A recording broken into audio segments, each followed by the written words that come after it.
if you sat down with somebody and said, this is the level of service you're going to get, and then you can't deliver that tomorrow because you have 7 appointments, then you have to hire someone.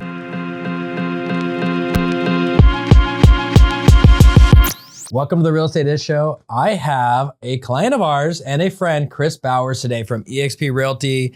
Let's see, Chris, we know each other through a couple guys, right? Dave, Z, and Kevin. That is correct. Two good dudes. They are. They're actually like 2 of my closest friends now. I didn't know them really until probably 2.5 years ago. And just 2 of the coolest guys. They both have different places in my life. Obviously, we're all friends, but like they both do. They both have different roles in my life on what they mentor me on and what they help me with. And to have that now is super cool. Just going like for 16 years as like solo trying to figure out this space, did pretty well at it. But now to have people who are like, in your business trying to help you out, it's really cool to see. There's definitely 2 distinct types of real estate agents. And I lived in this when I was an investor. I saw the same thing. And I think in life, it's like this, 2 different types of people. You get those that are willing to pour into each other and give value, and those that feel like everybody's competition. Yeah. Right. And they tend to be givers and takers. We all know takers in our life that all they want to do is take. And then the other ones are givers. Right. And I think both Dave and Kevin are those types. Like the biggest givers. Like I was on a Zoom yesterday with Dave for probably an hour and a half.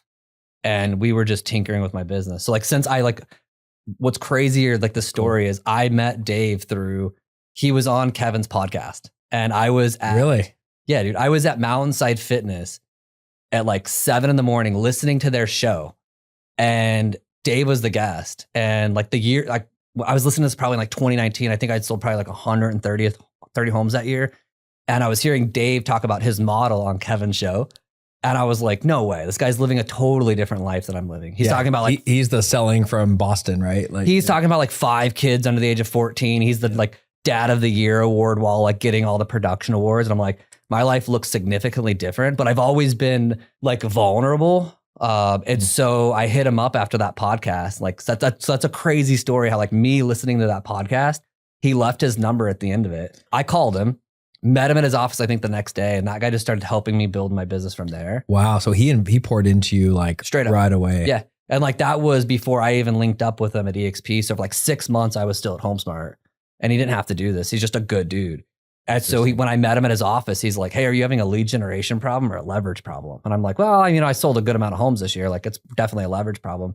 And I was like in this conundrum, probably like 38 years old, where I was like selling a lot of real estate, and I just thought like the income coming through the door was supposed to be like a cooler life. And so like, I was like, okay, I'm making good money, but like my quality of life wasn't there. And I mean, don't get me wrong, it was still a great life, but you know what I mean? Like I'm just on that quest for more. And when I hit him up and he started tinkering with my models, like he was the first one who like challenged me to start looking at the industry differently and how I could still deliver like the highest quality of service to my clients, but just come from a different angle.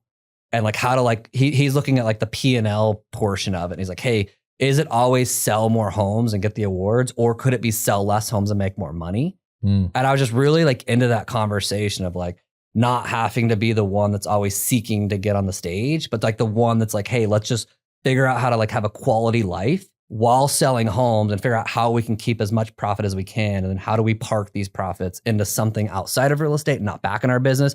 So maybe one day we can be like, peace, I'm out. And so I was just willing to have that conversation with him. And I still do, which is so cool. You gave me a lot of material there to go off of. I appreciate that. Yeah. My biggest takeaway I wouldn't say my biggest. One of the takeaways I've had from being friends with David and Kevin is my shoe game has definitely stepped up. Okay. Both those guys have a really strong shoe game. It's funny you say that because are these like golden gooses? Yeah. That came from Dave. I only have these because we were in Vegas at EXPCon and he always wears them. He does so many pairs. Yeah. And my wife went and bought them at like the mall in Vegas for me. I think it was like for my birthday, but we were in Vegas at EXPCon. And she went and bought these. I'm like, what did you spend on these things? And I'm like, they were like 700 bones. And I'm like, what? Yeah, Dave's the Golden Goose guy, and Kevin's the Nike guy. I haven't gotten into the Nike game like that. I just got some like basic Nikes. Yeah, yeah, I get it. No, they're very expensive friends from that perspective. They cost you some money when you're friends with those. Like they end up spending $700 on shoes. So hopefully you've got more value than the $700 he cost you in shoes. Well, this is my only pair of these shoes. My last pair. You're gonna wear them until the end. Like here we are. there. That's awesome. Well, you gave me a lot of material there, but I want to kind of dive in and get to know you, the stuff I don't know about you. What I do know is you grew up in Arizona. You grew up a little bit in the West Valley, North Valley, right? Yeah, so I was at the West Valley. Yeah, I went to Ironwood High School, so we'd consider that Glendale. I was over there until I was probably about 20 years old. Then I moved over to other sides of town. I've lived over in Desert Ridge for several years. Now I'm over in North Peoria. So I've moved, and the reason for moving was for the first few years was to, buy a primary, rent it out, Not having kids, that was easy to do. I wasn't like attached to a school district. Did you get married young? No, man. I got married 9 years ago and I'm 40. So Okay. I was with my wife for like 9 years before we got married. I mean, you're Yeah. you're almost married still. Sure. Yeah. Assuming you lived together during some of those 9 years. The whole time. Yeah. Yeah. I mean, it's basically like being married, right? Yeah. Yeah. Yeah. Totally. So you guys have been together for a long time. Like- Have you been in real estate the whole time? Yeah. So I got it. Yeah. So my wife met me probably, I think, 2 months after I got my real estate license. So the whole time I've known my wife, she's known the real estate game. She actually joined up with me probably about 5 years ago now. Oh, recently? Yeah. Okay. So like 5 years ago, she was working, she had a Kumon franchise center. It's like a learning center. She had that for several years and then got rid of that. And then she worked at HomeSmart, like the corporate side. So I was at HomeSmart as an agent. She was on the corporate side. And then finally I'm like, what are we doing here? I need help scaling this. And her pay was her pay, but like her brain in our business was a lot more pay. So she joined up with, obviously selling houses with me, and runs the company. I'd say that I'm more of the, go out and get the work, like I'm really I'm probably more of the face. That's probably fair to say. When you do your disc test, are you a higher D and I? I'm all D and C. Interesting. I have like no I in me. Like Interesting. to go into a group of 40 people. Now, this has changed over the last 2 years because I've forced it to change, but like to the core of me, I'm introverted. And so like having a podcast and like teaching classes and stuff, like that was an art to figure out. Yeah. It was probably about 2 years ago I decided where I wanted to go with my life. And even then you might learn to enjoy it, but it probably still exhausts you a little bit. It does. It's gotten easier, but it wasn't natural. So I had to like kind of force it. Now it's becoming easier. But I just knew like 2 years ago, I was sitting down and I was writing down like the new version of who I wanted to be, and I've always like teaching and I've like coaching, and I knew like that was going to lead to like being on a stage, whether that's 100 people or whatever. Like I just knew that the direction that my brain wanted to go with my vision, that I was going to have to learn how to like speak in front of people, communicate effectively. And so I just started to practice that. Well, high D and a high C is going to be very prepared for their presentation. I know that. They are. Yeah. They're going to probably like build a spreadsheet or two. Yeah. Your PowerPoint is going to be on par. It is. Yeah, I like that. So that's interesting. So, but what I found interesting about that is I had Kenny Clausen here the other day, and he's a very high I. So like he loves people and he loves going on listing appointments. Mr. FedEx. So you mentioned that you were the go get the business guy. So like, how do you do with listing appointments? Do you, even though you're introverted, do you just do better in small groups or? No, here's my deal is so I can turn it on when I'm like, feel like I'm very confident in what I know. So like if we're talking real estate, I'm good. Like I can totally go into a listing appointment just like this. I can turn up my eye, for an hour, and I'm very animated and I can tell stories. Good. It's not naturally what I want to do all day, but I can go into a listing appointment or two. And I like it because I can be energetic and confident in something that I know a lot about.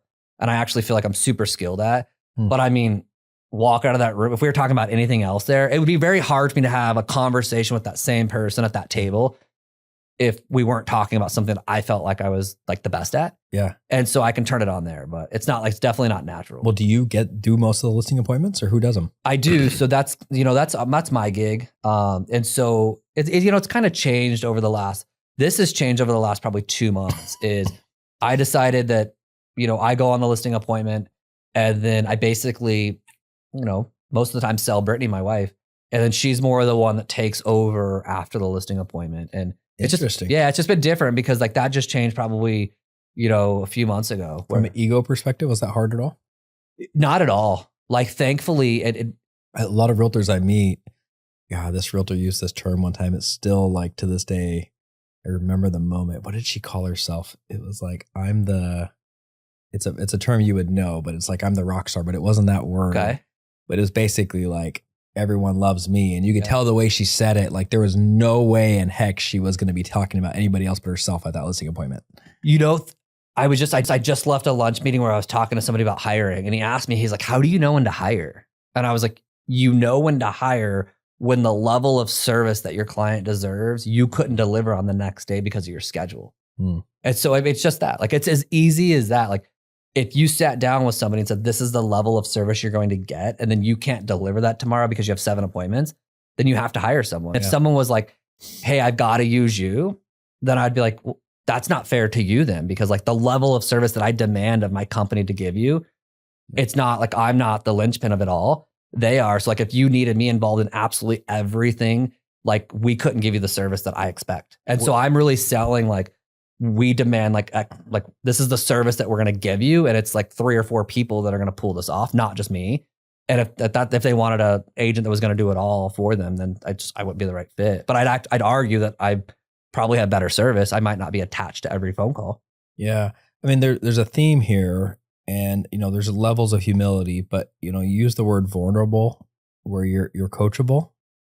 And in that story with Dave, you know, you were willing to take a risk and go meet with somebody from EXP who you knew was probably going to try to recruit you. Straight up. Ironically, and you at the time may not have been wanting to be recruited, but you probably showed up and was like, wow, okay, there's actually real value. And Dave's not a recruiter. Like he is true. Like I am just here to provide you value.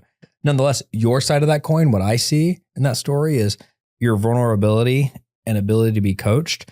And then that story about, you know, you're really selling your wife at that appointment, like your ability to take your ego off the table and you're not afraid to pitch somebody else, right? Where does that come from? I know I want to get a little deep with you here. Like, were your parents like that? Like, where does that desire or those character traits come from? So yeah, it does. So my parents owned and then sold it to my brother, like a very big roofing company in the Valley. And so they roof, you know, Taylor Morrison and Pulte and all those, you know, all the new builds. What's the name of it? JLC Roofing. So the tract work. And so, you know, I saw my dad at 12 years old start that business. He was a roofer. And so he would roof houses and he made a good living for us. But he's a roofer, right? Yeah. And, you know, I just saw it from 12 years old till now. And he went from roofing a house. And then he got 3 jobs that week. And he's like, well, I can only roof 1 house. So he got a crew. And he would roof 1 house. And after he got done roofing that house, and he'd get paid more for roofing that house. But then he would go check on the other job that day of his crew did for him, his employees. He'd check on that work. So he was roofing 1 house. Yeah. And then afterwards going to check on his crew that he had hired to go roof that house. Yeah. Got paid less. His name on it. Got paid less, yeah. But like he realized like at scale, he could get paid more. And so it was cool to see like he was just roofing a house himself. And then he got a guy with him on that house. And then it got where he had 2 jobs and 6 jobs and then 9 jobs.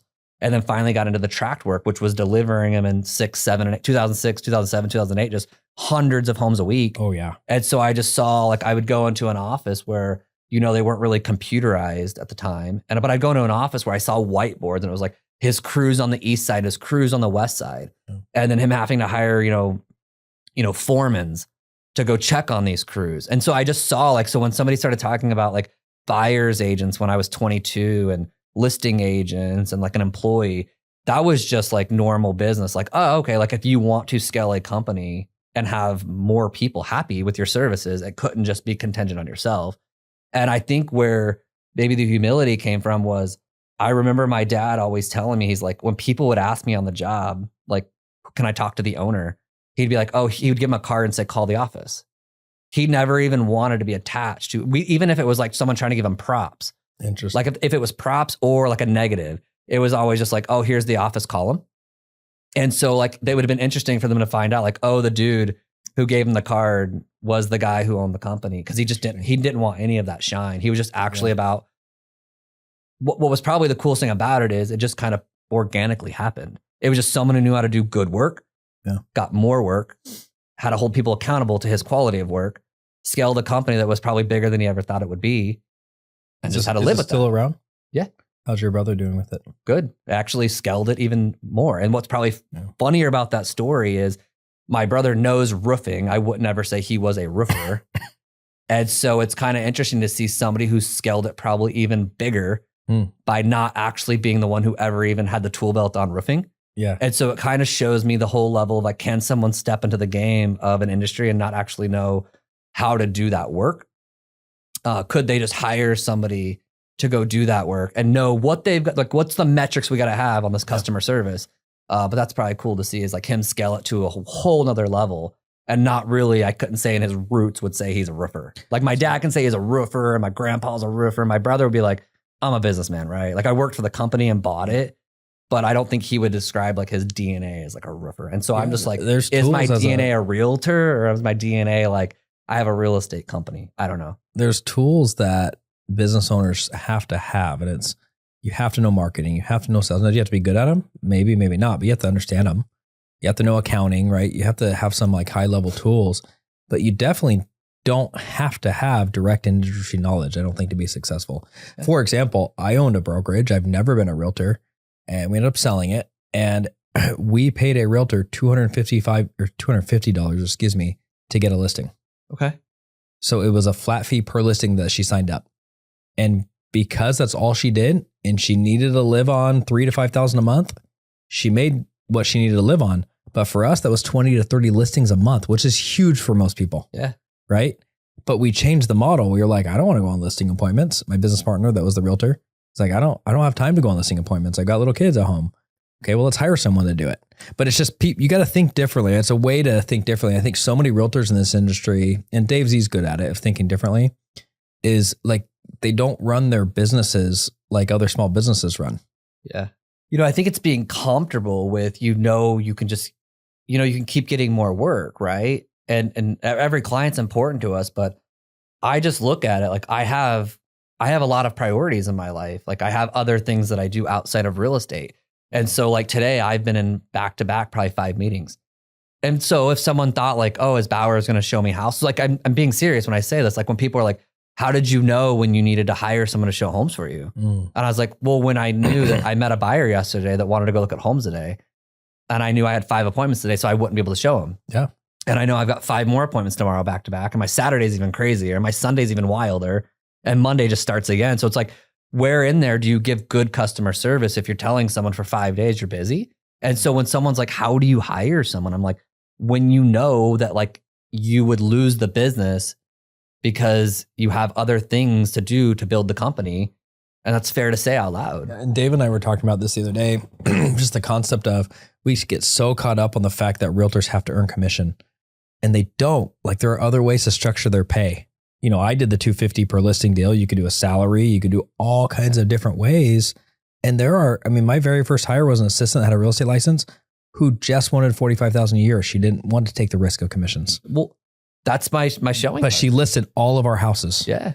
That's my showing partner. Like I didn't even know the concept, man. Whenever I met Dave, I think this is accurate. Like I remember talking to my coach, and I had a Zillow Flex account. I think like 700,000 of my cost to sell was going to buyers agents. Wow. And so when I met Dave, he challenged that. That's what I like about him. He's always trying to challenge like status quo. I was like, what's the point of having the buyers agents? I'm like, because I can't be involved in every transaction. And he's like, well, what about the transaction is the most time consuming or you can't do? And I'm like, well, showing the homes, not talking about the inspection report or talking about the appraisal or the closing. It's like it's the contingency on they wake up, house pops up, they want to go see it. That's the hard part. Mm-hmm. And so he challenged me to like, hey, you can hire somebody on salary to go show homes for you.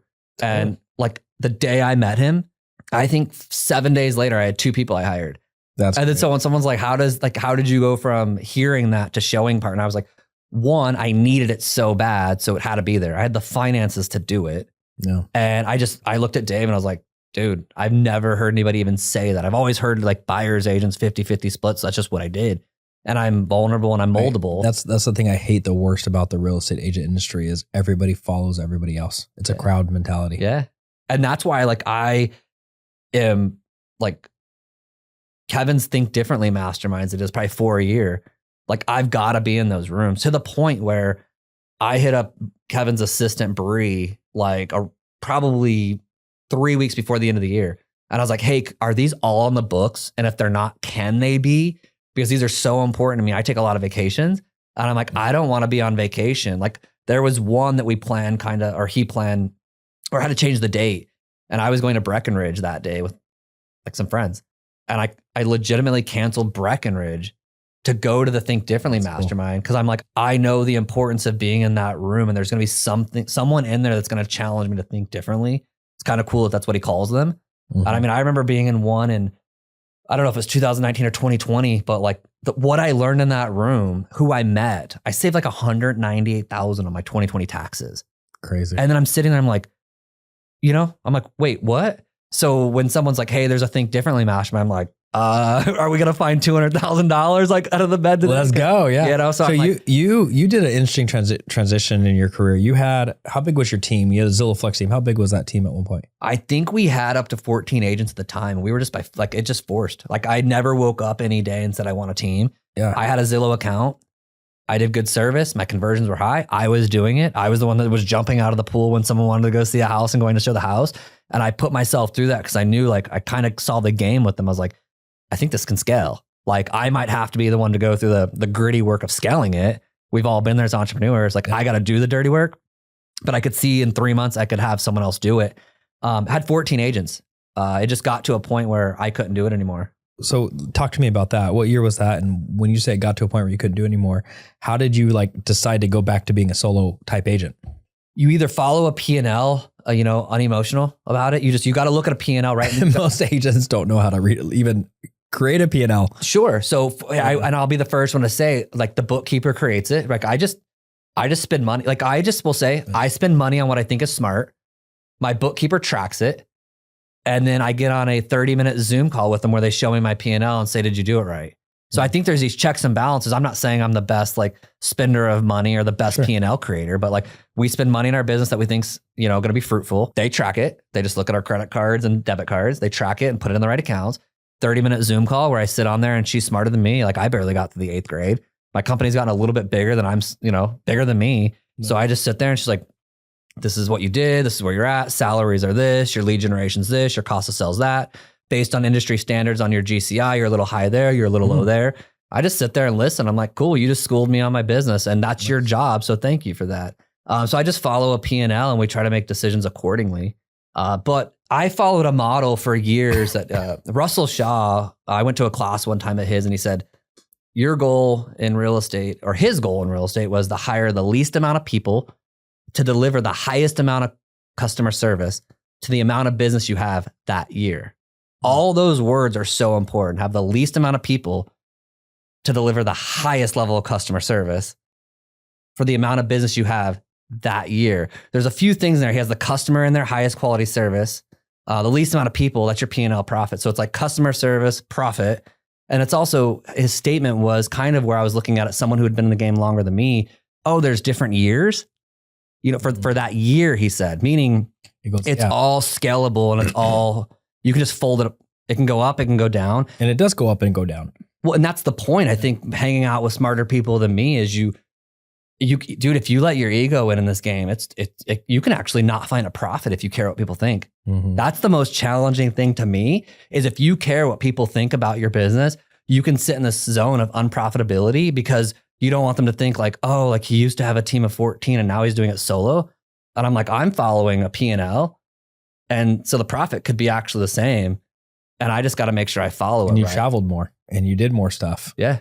Where do you guys like to travel? You and your wife travel together? You do solo trips? What do you do? Huntington Beach is one of my favorite spots. That's probably our quickest trip. Like that's my like, I've got 3 days of a light schedule. And we got to get away real quick. We probably do that 3 or 4 times. Where do you stay? The Paseo. Okay. It's like a little boutique hotel there that's super swanky. I used to stay on 17th Street. Okay. I had some friends that had a house there. Cool. I loved Huntington Beach. Yeah, Huntington Beach is one of my favorites. It's clean. So like 2020, I think we took 20 vacations. I count them. That's a goal of mine. I think last year we took 14, and that's really what I want. But that's how I looked at my business. Thankfully, to Dave Z, is I looked at it like. I look at anything anymore is like boots on the ground. Like I still want to be actually in production. I think it's my best use of my time as far as like profit, but there's several things in the transaction that are like boots on the ground. So when I'm looking at like a task list for that project, let's say show homes list property, I look at the task like, does boots have to be on the ground? Like, does someone have to be in Arizona?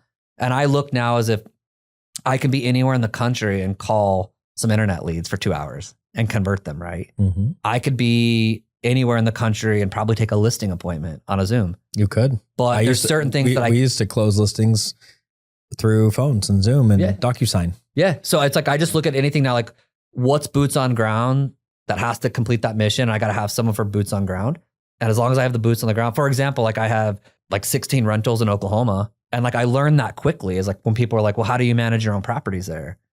And I'm like the same as Open Door, like a mechanical lockbox. And when someone inquires with my VA and says, I want to see it, it's driver's license. They send driver's license. We give them code. And then people are like, well, what if they destroy the house? And I'm like, what if they do? Like Open Door ran a whole company off just letting people randomly in a house. Just got to trust hundreds of thousands. You just got to trust the process, right? Yeah. But like you start seeing like boots on the ground where it's like there we could property manage our own properties because you just need one person there, a stay-at-home mom that wants to go work for $20 a time to go check a property, send you video, send it back. And I'm like, it's all I need, right? It's just boots on ground.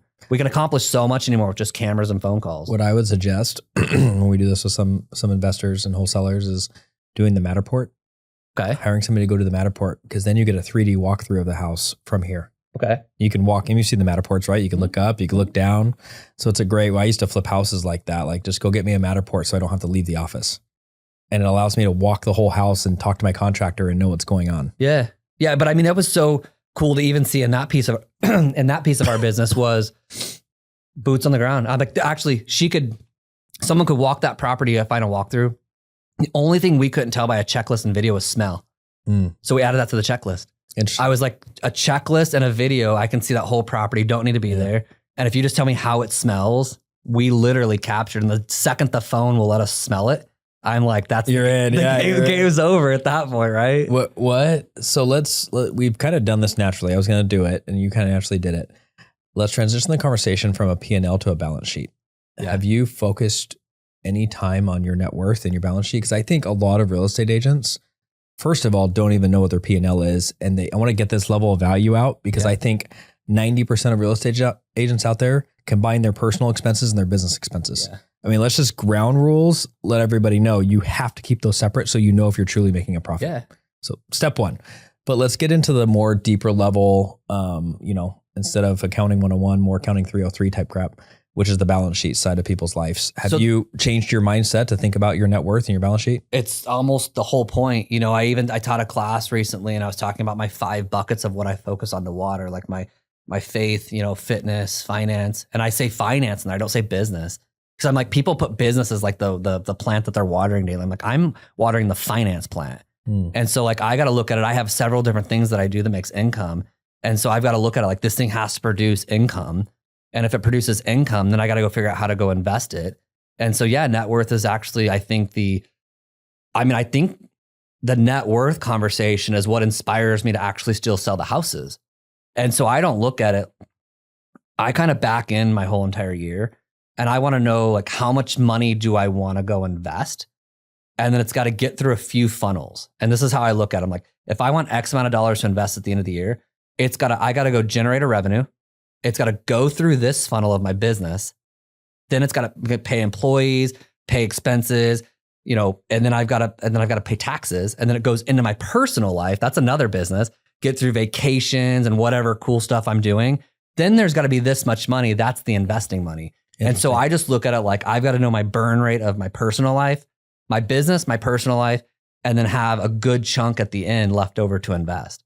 And so, yeah, like it's always wanting to go up. I was just on a Zoom with Kevin and Fred on Wednesdays. Every other Wednesday we get on a Zoom where we talk about investing in net worth. Mm-hmm. And so we don't talk about we don't talk specifically what our net worths are, but we talk about like to be in the room, you're supposed to track your net worth. And we kind of want to know like, did it go up or did it go down? But it's important to me. It's tracked once a month. I actually do, this sounds weird as I say it out loud. I do morning vitals every morning. So I've got a spreadsheet and it's got the date of every day of the year. That's such a C. And yes, totally. That's a C comment. It's literally every day. And the columns are how much is in my personal account. And then it's how much is on my personal credit card. And then I look and see what we spent the day before and I pay it off right there every morning. And then it's how much is in my business account, how much is on the business credit card. I pay it right there. I look and see what we spent so we can make smart decisions. And then it goes into what's our rev share for EXP? How many are in our organization? What's my weight? And what's in my rental property account? And so it's like, those are my morning vitals every day. That's not net worth, but that's quickly kind of like getting on the scale. I look at if you're into fitness, you want to get on the scale every day and kind of see what you weigh. Kind of gauges some things. It's good to know. Yeah. So and then I look at see that as like my like, finance fitness. Yeah. I mean, I have similar things in my businesses without going into detail. But the way I think about it is if I was on a beach and I wanted to turn my phone on and spend 2 minutes to look at something just to see the status of my life, what would that something need to be? Okay. So for some people, it could be the number of showings that the buyer did that week in their company or whatever. For you, it's your finance bucket, right? Yeah. You're looking at. So I really love that concept of the morning vitals. I think about it a little differently, but I love the idea. And I think there's a lot of value that people hopefully are taking from this conversation of just having a number or some numbers that you look at consistently that gives you a gauge on where you're at and if you're hitting your goals or not. Well, and I look at the morning vitals and some can say like, hey, that's kind of obnoxious to do every morning. But I think it takes you into the next part of my day. It's kind of a get up and take care of myself. I like to get up early and just feel like I'm retired for 2 hours where no one wants me like from like 5 a.m. to like 7. Yeah, and that's 8. the best time. I get up, I feel retired a bit, drink some coffee, kind of get my thoughts together, maybe go on a walk. If you want to feel retired, just wake up earlier. Straight up. I love that. That's why I do it. Like for 2 hours, I feel not needed. And then I go into checking my vitals. It's almost that start. I just felt like retired for 2 hours. And I go into vitals. Now we're going a little bit into business gear and I see what it is. And then I think it propels you into the next chapter of the day and it's go make money. And it kind of, when someone's like, where can you be so passionate about trying to go get more clients or more deals or whatever it is in your business? It's like, it's looking at that and saying like, that's the scale. And now I got to go to the gym and I got to maintain it. That's how I look at like the days. Like I got to maintain. So like someone could say like, hey, you weigh that on the scale. And I'm like, I know, but you just don't go get fit and now you're fit. Like you got to go get fit and maintain it, whether it's wealth or not. Well, even passive income, like rental income, it's not passive. No. It's semi-passive income. Yeah. But there's maintenance involved. Yeah. And there's maintenance in conversations. There's true actual maintenance, physical maintenance. But, there's very few things that are mailbox money. Now, I have some friends that do ground leases and they own the land underneath buildings. Now it's pretty close to mailbox money, Sure. right? The only time you have to worry about is when the lease renews and then you have to, that's there. So I think there are some ways to get mailbox money, but the reality is, it's a friend of mine posted this the other day on Facebook and it was like, when did not working very hard become so sexy? And my dad's 92 and he still works every day. It's crazy. He still goes to the office every day. So, I love that concept of, to me, being free is being able to vacation when I want and being able to take off work when I want, right? It's being able to do things that I want with my wife and my family. And, but I truly enjoy work. Yeah. And I actually enjoy working hard sometimes. Yeah, I do too. I think, I'm on the same page with you and people are like, that's passive. Like, it's not. I'm like, they're all small businesses. All my properties that I own, I say they're each individual P&Ls. Yeah. They're just little small businesses and the customer's a tenant and the product's the house. The product's the house, the customer's the tenant. It's a product. It needs work. Things go wrong. Things go right. You hope more things go right than wrong, right? Yeah. There we go. And so I look at that as they're all small businesses. I'm thankful. Maybe it's like I've ran a business at a higher level. So my thermostat's different than most, because I have some people who are like, I couldn't manage one property. Your capacity is different. Yeah. I couldn't manage one. I'm like, maybe you couldn't, maybe you couldn't. But like, I think when you've ran a real estate company, and I used to own a skate shop when I was in high school. So like went from skate shop to real estate and did that pretty well. So like my tolerance, my thermostat's so high that like piping bursting on a Tuesday at 8, I'm like, isn't that's normal, right? But like that could change someone's day. But when you do business at a higher level, I feel your thermostat's used to things happening. Stress like capacity. Yeah. Sure. So I look at like retirement as like, I'm going to be managing just a lot of little businesses and they're just all they are is just little homes. Yeah, like, things right? for you to do. Look, the reality is my dad said all of his friends that retired are all dead. So if you want to die early, stop working. Well, Kevin and I had this conversation when he went to California for a month because I talked to him afterwards because I wanted to know how he felt. I asked him, I was like, how'd that feel? And he's like, good. And so we started having this conversation and how the conversation ended was. That's a really, really deep question. How did that feel? I just wanted to know how it felt because I saw him post the sunset every day. I think it was intentional. And I was like, it's almost a high eye type question. I would question your eye. I think you took the test wrong. It was so cool to see because I'm like, how did that feel? Yeah. Because I wanted to give him props because I want to feel it. So I wanted to hear it. That's cool. And I just, that's something where I don't know where I was going with that, but like, We're talking about just everybody that died. oh, there we go. So we were talking about like a few weeks before I was talking to someone that I know very well that just retired. It's probably like 65. And it's interesting because I know this guy very well. And it was pre-retirement. It was, he's overworked. Post-retirement, now he's bored out of his gourd. And I was like, so what I did is I hit up Kevin and we were talking about this. This is why I asked how he felt. Cause I just went through this guy's life and like, I'd seen the journey of, he's like, I'm overworked, owning my own business is this and that. And he retired. Now 6 months later, he's talking to me like, I don't know, I should have never maybe sold it. And so, and then I saw Kevin go on this month trip and I was like, wait, so we were messaging actually why he was there. And I was like, wait, maybe there's just like, instead of retire, like there's like this retire and you're so bored. And then there's this work 80 hours a week and that doesn't sound fun. I'm like, couldn't we just like, is there like this, is it okay to say like, I don't work too much, but I don't quit? Like as you get older, couldn't you like build a business around you? And even if it was at the expense of like getting rid of some stuff that you don't like to do anymore, because retirement to me right now, I don't know if this will change. I'm open to it changing the thought. Yeah. Retirement to me is just not doing stuff that I'm doing today. And still maybe like having the company. Doing more of what you love that you're great at. Yeah, like maybe with my energy now, I'll be involved in more things because the profit's higher. Maybe at the retirement stage, I'm like, no, I'll just, even though at that age and I had the energy, I was doing it for the money. Now like the company's still there. Maybe I just don't do that role because it's the highest paying role and the company can still be there. I can plug someone in there and pay them to do it. Maybe I make less money, but I'm still there. I can still jump back in if I want to. I can jump back out if I want to. So I just look at like retirement as a freestyle approach to like, just look at your company and do what you want that day. Maybe you bounce for 2 months and you're like, I'm retired. So that's but then you bounce back in because you didn't sell it and you're like, I'm still here and I'm the boss, right? That's my definition. The freedom to come and go as you want. Yeah. Yeah. Cause I like the True sport. retirement. I like the sport of it. So it's like, I want to be able to be there, but sometimes I want to check out. Well, tell me about, I'm going to talk a little bit about this towards the end. I need to ask you what your word is here, but tell me really fast about why you chose EXP and what that's done for your business. You know, I have to say openly, I didn't choose EXP. I chose Dave Zajenski. I'm being serious when I say that. Like, I was listening to Kevin and Fred's podcast, Next Level Agents, and I was at the gym, Mountainside Fitness. It was early, and Dave Zajenski was a guest. I didn't even really know Kevin and Fred. I knew Kevin from afar, you know, from back in the short sell days. I went to some of his training, and I was listening. Those days. Yeah, I listened to his podcast, and I always had. And I actually didn't listen to every show. That's why this is God's plan. I didn't listen to every show, but I listened to that show. And he was talking about selling a lot of homes, like 100 plus, and having 5 kids under the age of 14. And he was talking about his life. And I was thinking of my life. I think I sold like 132 homes that year. Wow. And we just had different lives. So I just hit him up. I was super vulnerable. Hit him up. He left his number. I met him at his office, I think the next day. And he said, do you have a lead generation problem or a leverage problem? I said, doing pretty good in the lead generation space. I have a leverage problem. And that day, my life forever changed. I have to say, I didn't even know what EXP was. I don't answer my phone a lot. So if I ever was trying to be recruited, I would have known. I don't really check emails often. And so like, I was just in my own bubble for many years. So like, he was on a podcast. He left his number. He said, if you need help, call me. I called him. I'm that guy. Went to his office, talked to him. He helped me scale, dude. Like 7 days later, I had 2 showing partners on salary.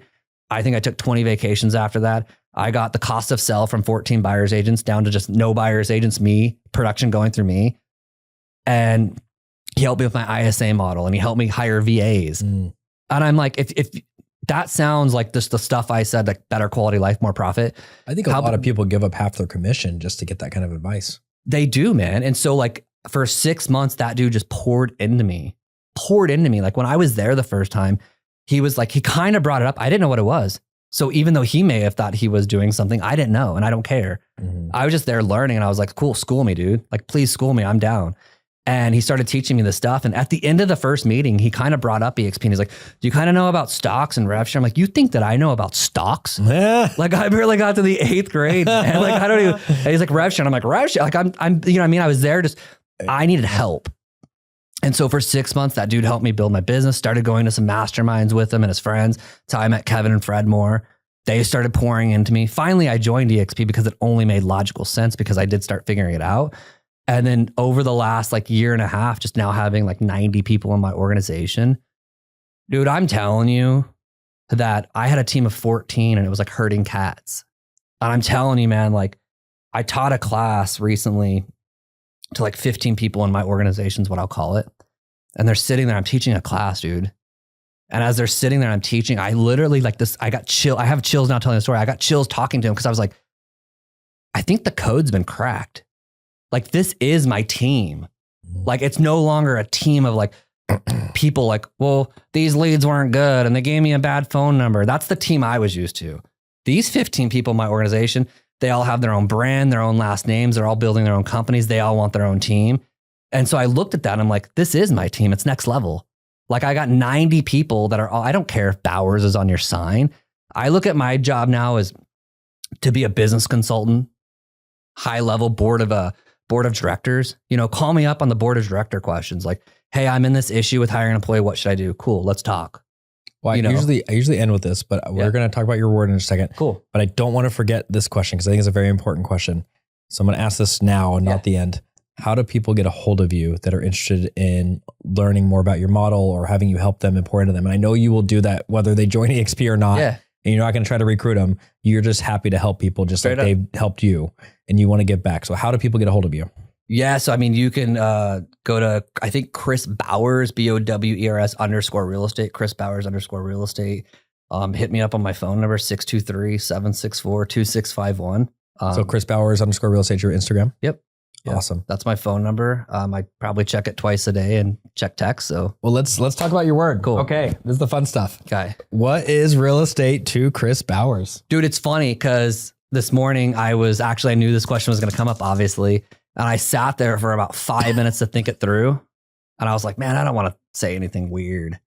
Right. Or not, I shouldn't say weird. It's something that everyone would say. And then it came to me, dude. It's like real estate is my sport. Okay. It's my sport. It's always been something. I wasn't good at sports when I was young. And so I always looked at real estate as like, there's a playing field. You know, I look at it like a football field, man. Like the rules change some years. Like, you know, Roger Goodell's going to come out and be like, hey, this is the new rule. I look at real estate as like the playing field, like real estate's the field. The rules change, interest rates come, interest rates go, short sales happen, short sales don't. I look at that's the playing field. The rules change. There's sometimes better defenses. Maybe that's interest rate and I got to have a better offense. Maybe I lose my tight end that year, but I got to have a better running back. So I look at it like that's the field. I got to get to the end zone. The rules change. I got different team members around me sometimes. It's my sport. So I just look at it like, how do I be the athlete in this game? And you age. And what's cool is I followed athletes as they age and they've got to do things different.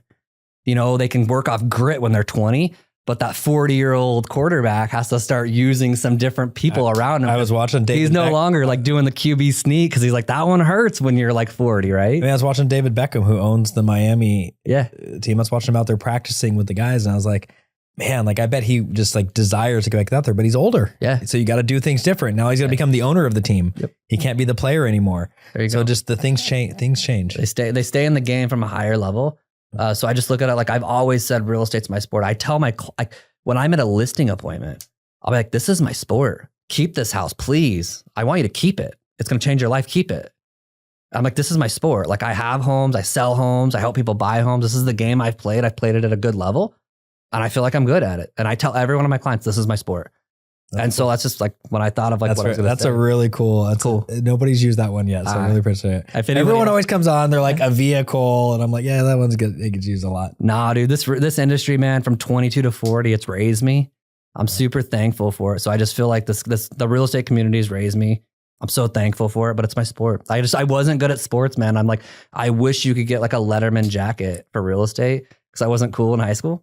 Yeah. And I'm like, you know what I mean? So I wasn't cool in high school either. I didn't capture that feeling there. You know, I wasn't the star quarterback. So I'm like, you know, I'm not saying I'm the star realtor, but I actually played tennis, which is a cool sport. It is now, but not when you're in high school. Yeah, just like I wish selling real estate was cool when I was in high school. But anyways, it's my sport, bro. Well, good for you. I think there's a lot of really cool things we could dive into, but I appreciate having you on. Is there something I should have asked that I didn't? Nah, dude, we did good. Okay. That was fun, man. Good. Thanks for coming on, buddy. Yeah, thanks, man.